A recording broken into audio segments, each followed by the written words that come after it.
आज हम स्वदेश के बारे में बात करेंगे और जानेंगे कि किस तरह से स्वदेश की कहानी में पूछे गए कई सवाल भारत के ग्रामीण समाज को आगे ले जाने के लिए जरूरी है। स्वदेश की कहानी मोहन की दाई माँ कावेरी अम्मा, जिन्हें वो अपनी माँ की तरह ही समझता है, उनसे मिलने के लिए चरणपुर जाने की इच्छा से शुरू होती है। ये क्या है? यही खासियत है इस गांव की। ये भगवान श्री राम और सीता मैया के बच्चन हैं। Okay okay. अब पता चला इस गांव का नाम चरणपुर कैसे पड़ा। मोहन नासा में काम करता है और काफी सालों से अमेरिका में रह रहा है। चरणपुर आने के बाद मूवी की बेस लाइन जिस पर पूरी स्वदेश खड़ी हुई है वो बनती है। चरणपुर भारत की छोटी मगर बिल्कुल सही तस्वीर है। दादाजी, सरकार के सर्वेक्षण अधिकारियों ने अपनी रिपोर्ट बना ली है। बस कुछ ही दिनों की बात है। कुछ ही दिनों की? तुम्हारे इन कुछ ही दिनों में हम राम जी के चरणों में होंगे। हमारी समाधि पे बिजली का बल्ब लटका देना। यहाँ के लोग उन्हीं परंपराओं, विचार और संवेदनाओं से जुड़े हुए हैं जिनसे भारत के लगभग सभी गांव जुड़े हुए हैं। और इस छोटे से भारत के अंदर एक एनआरआई एंटर करता है जिसकी नींव भारतीय है, मगर उसके विचार और एक समाज के अंदर लोगों के पास क्या विचार होने चाहिए वो अमेरिका से प्रभावित है। लेकिन हमारे पास कुछ ऐसा है जो उनके पास न है और न कभी होएगा। क्या? संस्कार और परंपरा। हाँ भाई हाँ। और जब तक ये हमारे पास हैं तब तक हमारा कोई कुछ नहीं बिगाड़ सकता। हमारा देश दुनिया का सबसे महान देश है। हाँ भाई, संस्कार और परंपरा हमारी सबसे बड़ी ताकत है। तो इस तरह से इन दोनों ही विचारों में, लेकिन ये जरूर मानता हूँ कि हमें काबिलियत है, ताकत है अपने देश को महान बनाने की। देखिए, ये दोनों देश हर पहलू, हर रूप में एक दूसरे से बहुत अलग है। शायद मुझे कहना नहीं चाहिए, लेकिन आपने बात छेड़ी है इसलिए कह रहा हूं। जब भी हम मुकाबले में दबने लगते हैं तो हम एक ही चीज का आधार लेते हैं, संस्कार, परंपरा।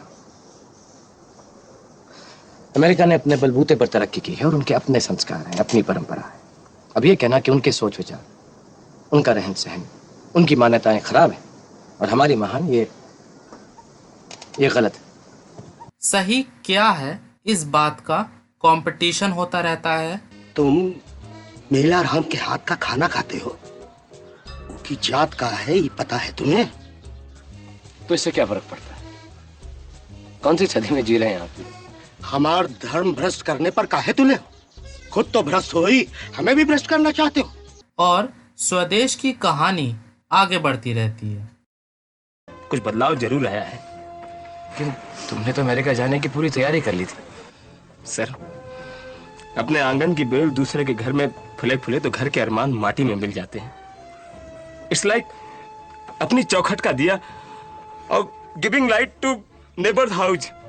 मोहन का भारत को देखने का नजरिया मेट्रो सिटीज के लोग भारत के गांव को जैसा बताते हैं। जो अपनी मदद करना नहीं जानता उसकी मदद तो भगवान भी नहीं कर सकता। हाँ, लेकिन यहाँ पर कुछ बदलने वाला नहीं है। लोग बदलना ही नहीं चाहते। उस पर टिका हुआ है। यहाँ पे कैरावान मिलेगा। कैरावान? कैरावान क्यों? गांव में रहने का कैसा इंतजाम होगा क्या पता। Okay mister Narayan. अरे यार, लेकिन हम ये भी देखते हैं कि मोहन समाज का निचला तबका, जिनको सब भूल चुके हैं और जिनके पेन को कई पोएट और राइटर्स ने बस अपनी कहानियों में ही जगह दी है, उनके लिए संवेदनशील भी है। मैं सिर्फ इतना जानता हूं कि एक जुलाहा जिसने खेती बाड़ी करनी चाहिए, वो अपने परिवार को 2 वक्त की रोटी नहीं दे सकता।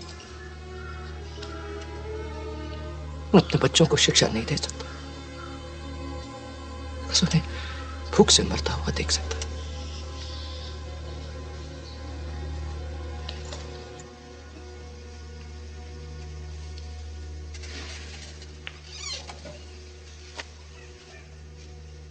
और उसका यही गुण उसको गांव वालों की सामाजिक और मानसिक दोनों अड़चनें जो गांव को आगे जाने से रोक रही हैं, जिसको गांव वाले देखकर अनदेखा करना चाहते हैं, अंधेरे में तो रावण और भी बढ़िया लग रहा है, उन्हें देखने और समझने की काबिलियत देता है।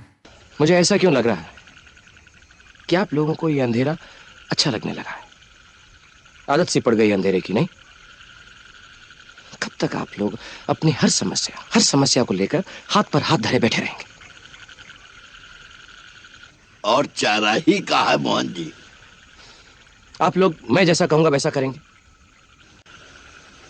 करदा का है? आपके यहाँ पर्वत पर झरना है ना? हाँ है तो मुझे 100 आदमी चाहिए।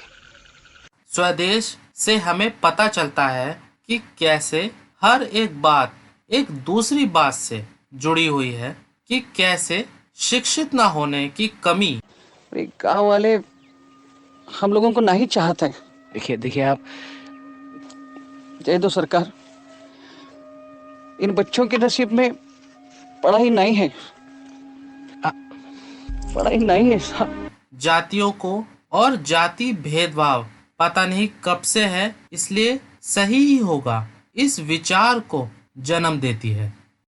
लेकिन इंपॉर्टेंट बात यह है कि यहाँ पर जाति के आधार पर भेदभाव किया जाता है। तुम तो ऐसा कह रहे हो जैसे जात पात ऊंच नीच छोटा बड़ा अमीर गरीब सब हमरे बनाए हुए हैं भाई।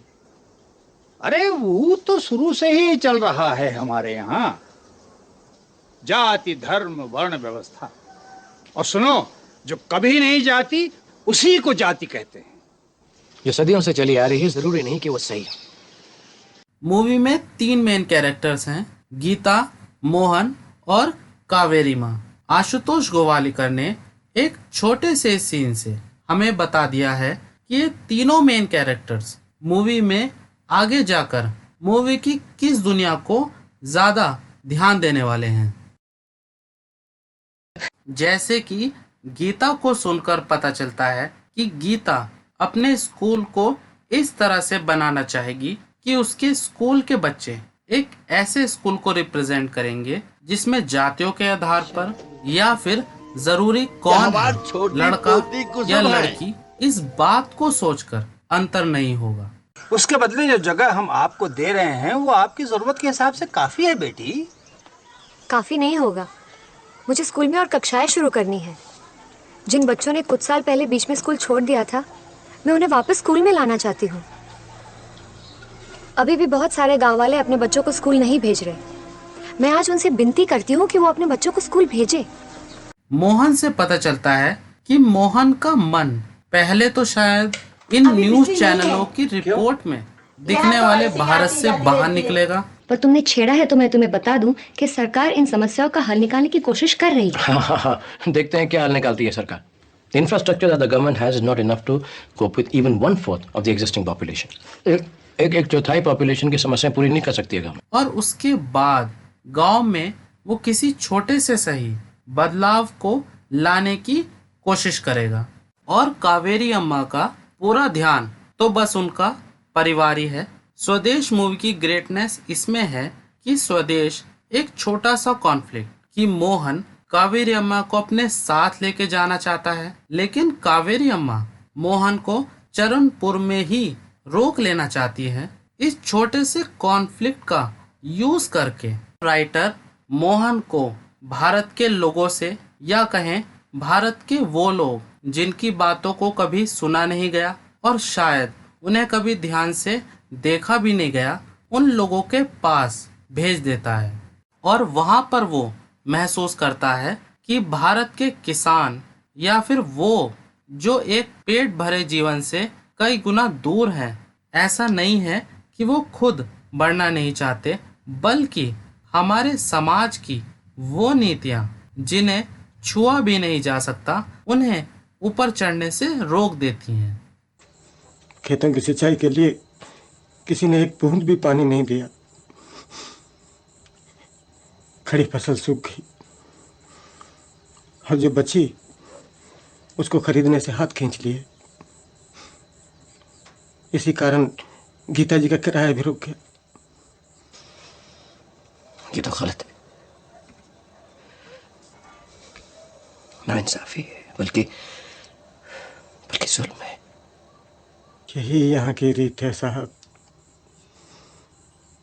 पेट में खाने को दाना नहीं, पहनने को शरीर में कपड़े नहीं, रहने को छत नहीं, न बच्चों की पढ़ाई न जमीन। मेरे आंसुओं का स्वाद मोहन बाबू मेरे मन का नमक ही समझता है।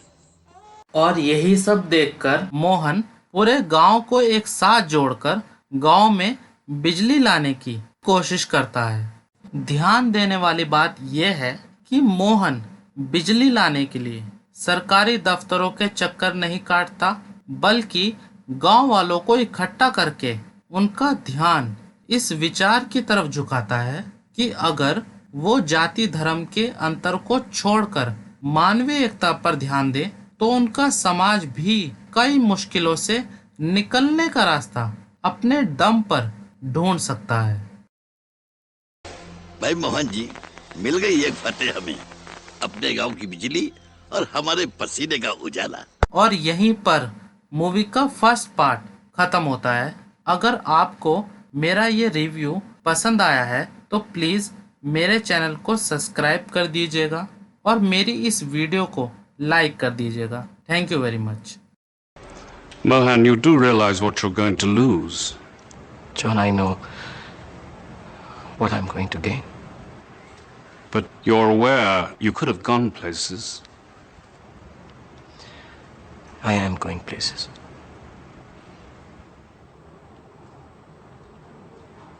All right, Mohan. Go light your bulb.